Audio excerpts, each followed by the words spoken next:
Meus irmãos queridos, meus amigos, parentes e todos aqueles que se interessam pela palavra de Deus, muito bem-vindos ao nosso canal do YouTube para mais essa aula da EBD, da Igreja Batista da Lapa. E nós estamos falando da série de parábolas de Jesus com base na narrativa de Mateus. Hoje nós vamos tratar da parábola das coisas novas e das coisas velhas, não é? Isso é o que nós vamos tratar aqui, como é a nossa aula número 8. Já há 7 aulas anteriores que foram dadas sobre esse tema, não é? Muito bem, o texto que nós vamos explorar é o texto de Mateus capítulo 13, 51, 52, né, em que Jesus primeiro faz uma pergunta aos seus discípulos e depois, no versículo seguinte, ele conta, ele faz uma comparação, na verdade, não é? Faz uma comparação. E aí ele pergunta aos seus discípulos assim no verso 51, vocês entenderam todas essas coisas? A que Jesus estava se referindo? Estava se referindo às parábolas anteriores, 7 parábolas que Mateus reúne nesse texto do capítulo 13. Né? Então, dentro da coerência de Mateus, já era a hora dos discípulos poderem expressar algum conhecimento sobre aquilo que Jesus queria falar sobre as parábolas anteriores. Né? E eles disseram sim, eles tinham entendido aquilo. Né? Essa pergunta, se você entende o que foi ensinado, é comum até hoje. Né? Nós que somos professores, às vezes dentro da nossa área profissional, é comum a gente olhar para o aluno e perguntar se ele entendeu o que a gente está falando. E muitas vezes a gente olha para ele e sabe que ele não entendeu. Né? A maneira como ele reage fala mais do que as suas palavras.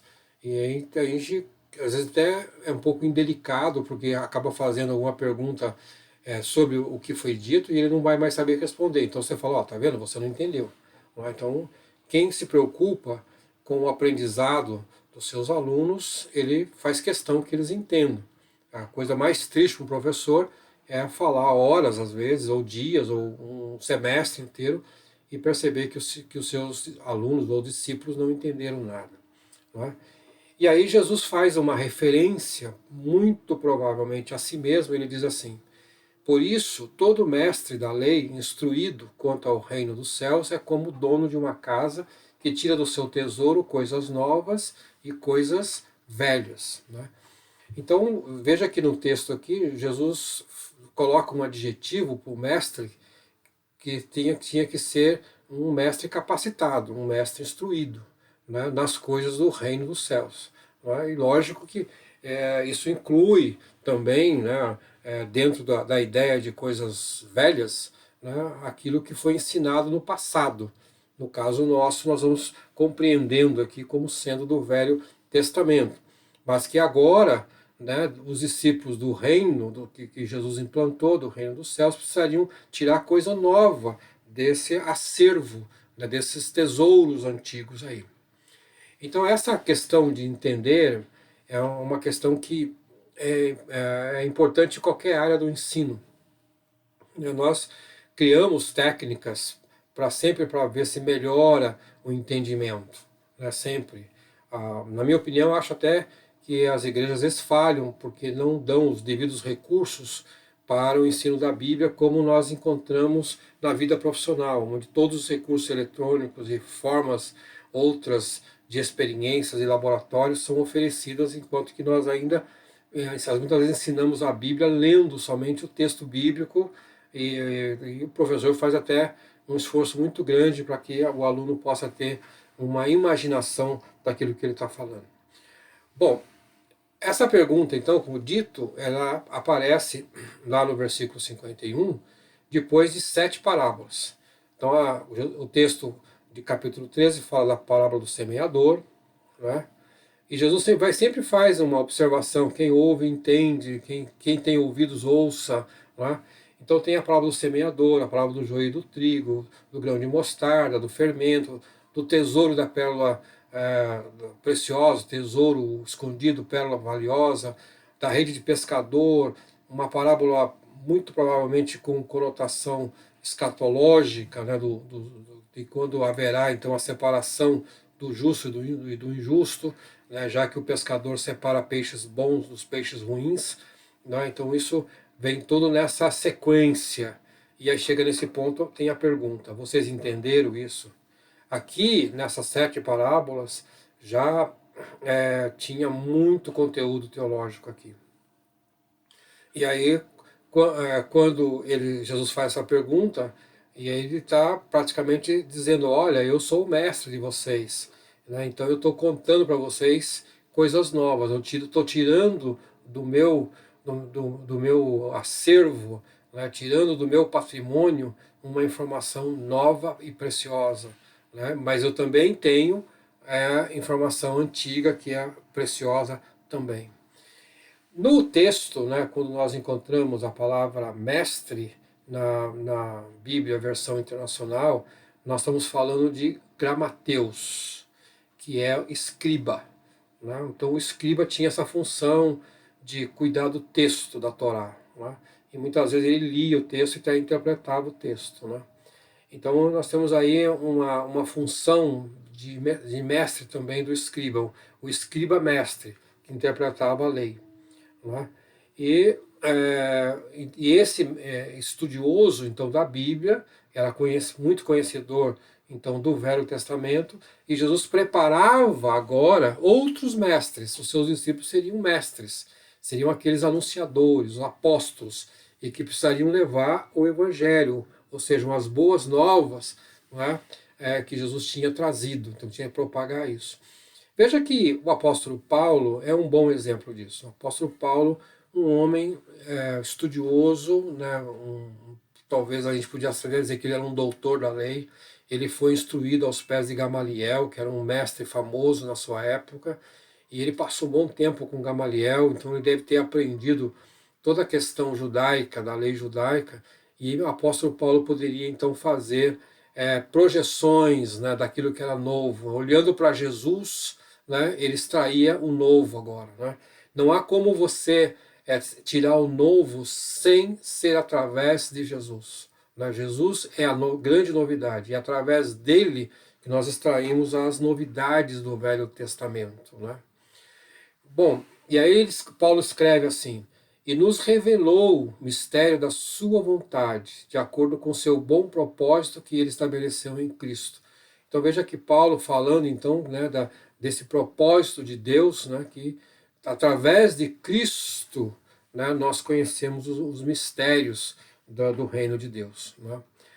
E olhando para o texto, nós vamos encontrar então ali a situação em que se deu essa narrativa, né? Então, no capítulo 13, nós vemos que Jesus tinha acabado de enfrentar uma hostilidade dos estudiosos, né? Ele tinha tido acesso assédio da multidão, muitas pessoas o procuravam para ser curado ali, né? E acho que isso deve ter dado um estresse muito grande a Jesus. A gente, às vezes, quando lida com o público, mesmo na igreja, e tem que ser paciente, né, tem que, muitas vezes, orientar, isso cansa muito, né? Todos que têm funções de liderança, quando chegam em casa, eles estão bem exaustos, né? E aí ele se recolhe na sua casa, né? E aí tem seus discípulos, talvez parte da sua família, até a sua mãe poderia estar junto, a gente não tem muita clareza no texto ali, mas dá a entender isso, né? E ele começa a mostrar para aqueles discípulos a importância de se dar o novo. A ideia, então, central da parábola é que esses discípulos de Jesus, que seriam apóstolos, né, e queriam propagar o evangelho, não só os 12, mas outros que foram também chamados, né, eles tinham que ter essa capacidade de extrair o novo, né, desse tesouro que Deus nos deixou, aí pensando agora aqui na palavra de Deus, da Torá, no Velho Testamento, toda essa riqueza que nós temos que tanto conhecer bem como poder tirar o novo, né? E Jesus mesmo, ele exerceu essa função quando Marcos registra em capítulo 1, verso 22, que todos ficaram maravilhados com o seu ensino, porque eles ensinavam como alguém que tem autoridade e não como os mestres da lei. Então Jesus, quando falava, porque tinha muito conhecimento, né, e ele encantava com aquilo novo que ele extraía e falava com muita autoridade, né. Quando nós temos pela frente, às vezes, um orador, um palestrante, mesmo um professor, que não é muito seguro de si, então o ensino fica muito prejudicado, porque ele não dá segurança aos seus ouvintes de aquilo que está falando tem fundamento. Bom, então, nessa ideia central, Jesus queria então assegurar, né, que o Evangelho, que são as boas novas do reino, seriam proclamadas, né, que nós teríamos essa capacidade de propagar o Evangelho, mostrando o novo agora, né? E é muito importante quando nós, então, como propagadores do Evangelho, como ministros de Deus, como professores e pastores, podemos chegar em uma casa, encontrar uma pessoa e falar da Bíblia para ela, e aquela palavra ser uma palavra nova, ou seja, um Evangelho, né, seja uma boa notícia. Então, quando nós temos essa capacidade, muitas vezes, de encorajar as pessoas, de consolar as pessoas, nós vemos a palavra é boa, porque a pessoa se sente confortada com isso. Você a evangelizou, não é? Mesmo que não seja somente na questão do arrependimento, né, da confissão de pecados, mas trouxe uma consolação, uma palavra boa, não é? E aqueles que também procuraram Jesus para curar suas enfermidades, voltam diferentes, não é? E Jesus, quando curou um cego, falou assim: mas esse aí é aquele fulano, né? Ele era diferente, porque ele encontrou uma boa nova, que era exatamente a sua cura, né? Muito bem, para nós hoje, né, que usamos a palavra, que divulgamos a palavra de Deus, né, nós evangelistas, mestres e pastores, aí, nós temos esse desafio de, quando mostrar um texto bíblico, né, muitas vezes textos conhecidos, de tirar desse texto bíblico uma boa nova, né, para que os nossos ouvintes ficam ainda mais encantados com a Bíblia. Não é fácil, não é uma tarefa fácil de você se debruçar sobre o texto bíblico e de repente arrancar uma coisa que o seu auditório não conhece. Às vezes você está diante de um auditório grande, 200, 300 pessoas, há pregadores que, para milhões de pessoas, né, como é como é essa coisa, né, de você falar para centenas de pessoas e nenhuma delas, até aquele momento, ter pensado, né, ou tinha pensado daquele ponto de vista que você abordou, né? Que coisa linda que é esse dom que Deus dá para alguns que podem extrair uma coisa nova para centenas e centenas de pessoas, né? Eu gostaria muito de que Deus me abençoasse dessa forma, né? Que esse público pudesse ver nas mensagens que a gente leva no ensino bíblico uma coisa nova sempre, né? Tá? Porque triste é, às vezes, você pregar e alguém fala assim: ah, irmão, isso aí eu já sabia, isso aí não é nenhuma novidade para mim, você apenas choveu no molhado. Olha que coisa desagradável que é para quem tem que levar a boa nova, né? Jesus, veja que no seu ensino, quando ele traz a novidade, ele fala lá no Sermão do Monte: não matarás. Ele fala: vocês têm ouvido isso, não matarás, isso é coisa velha. Então veja que não matar é um tesouro, não é? Então veja que a própria lei judaica não permitia o assassinato, não é? Isso, não matarás, não é? Que é uma coisa que até hoje nós lutamos, enquanto sociedade moderna, para reduzir o número de homicídios. Mas Jesus vai além. Aí é que vem a novidade. Mas eu lhes digo que qualquer que se irar contra o seu irmão, né, também será réu do juízo, do fogo eterno, o texto que vai encontrar para frente aí em Mateus, né? Então veja que equipara aqui o irmão irado com o assassino, né? Porque nós estamos vivendo um novo tempo, né, um tempo da cristandade, e você precisa ser melhor, né, do que eram aqueles que viviam debaixo da lei, né? Aí outro texto ele fala: vocês ouviram, não adulterarás, que era a questão física, de ter um contato sexual com uma mulher que não era da pessoa, não era sua esposa. Mas agora ele muda esse patamar, ele muda a regra e diz assim: Agora tem uma novidade: se você olhar para uma mulher com esse desejo incontrolado de possuí-la, né, você já cometeu adultério. Então ele traz essa novidade. E o apóstolo Paulo, também tirando o novo do Velho Testamento, quando ele se refere a Abraão, ele diz assim: portanto, a promessa vem pela fé, para que seja de acordo com a graça e seja assim garantida toda a descendência de Abraão, não apenas aos que estão sob o regime da lei, mas também aos que têm fé que Abraão teve. Ele é o pai de todos. Então veja que no Velho Testamento, essa questão de ser filho de Abraão era uma questão genética, era uma questão de família, né, de genealogia.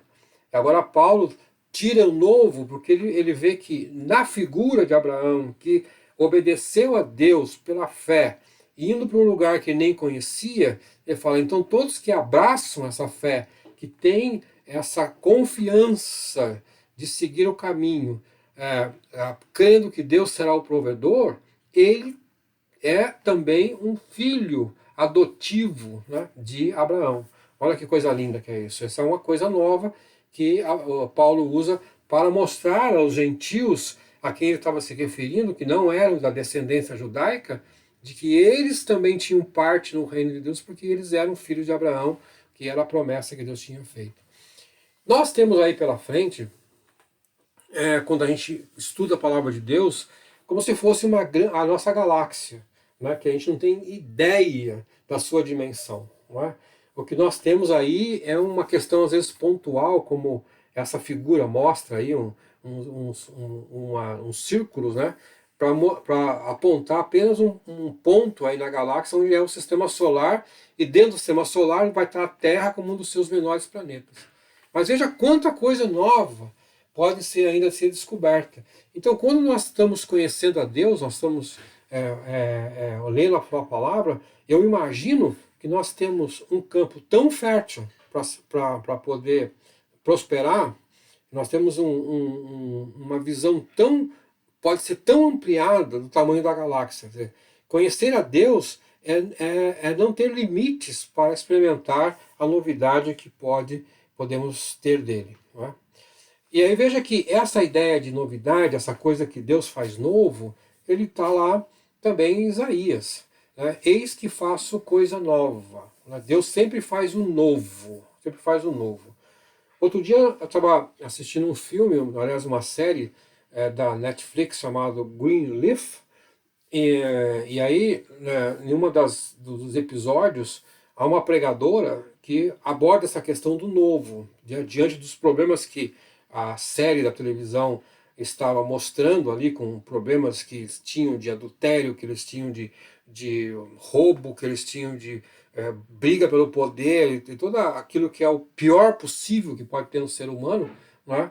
E ela mostrava que, havendo arrependimento, havendo conserto, haveria um novo. E ela fala assim, quando Deus chama Moisés para ir falar com o faraó e tirar o povo, aquilo era novo. As pragas do Egito eram coisas novas. Atravessar o mar era uma coisa nova. Ir para uma terra e dominar aquela... Era tudo novo. Deus estava preparando um povo novo para os seus propósitos. Né? Quando nós olhamos outras histórias, por exemplo, veja a história de Jonas. Né? Quem é que teria uma imaginação para pensar que um peixe engoliria um homem e depois o vomitaria?